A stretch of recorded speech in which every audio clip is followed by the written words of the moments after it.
नमस्कार, स्वागत आहे तुमचं महाराष्ट्र दर्पण 24 या न्यूज चॅनलमध्ये।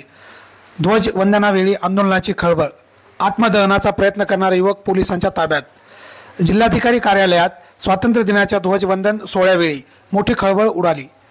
जिंतूर तालुक्यातील येलदरी जलविद्युत केंद्रातील भ्रष्टाचार प्रकरणी आंदोलन करत असताना प्रीतम वाकळे या युवकाने आत्मदहनाचा प्रयत्न केला।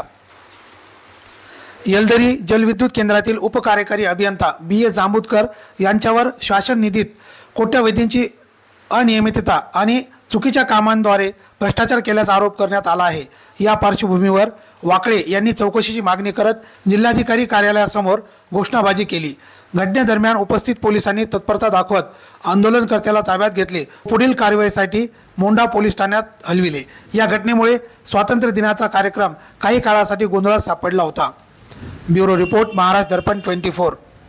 15 ऑगस्ट रोजी जलविद्युत निर्मिती प्रकल्प येलदरी कॅम्प येथे कर्तव्यावर असलेले उपकार्यकारी अभियंता श्री BA जांबुदकर यांनी महाजेनको प्रशासनाचे परिपूर्ण नियमावलीचा भंग करून एम्प्रेस निधी तसेच इथे झालेल्या आतापर्यंतच्या बाह्यस्त्रोत कर्मचारी तसेच इतर सर्व ऑर्डरमध्ये रॅपिड नामक नाशिक येथील कंपनीकडून जवळपास कोट्यवधी रुपयांचा भ्रष्टाचार केला आहे। महाजेनको प्रशासनाच्या वरिष्ठांना वेळोवेळी कळून देखील त्यांनी कोणत्याही प्रकारची कार्यवाही न केल्यामुळे लोकशाही मार्गाने आम्ही अनेक आंदोलने निवेदने देऊन देखील कोणत्याही प्रकारची कारवाई न झाल्यामुळे नैराश्यातून आज आम्ही आत्मदहनाचा प्रयत्न केला आहे।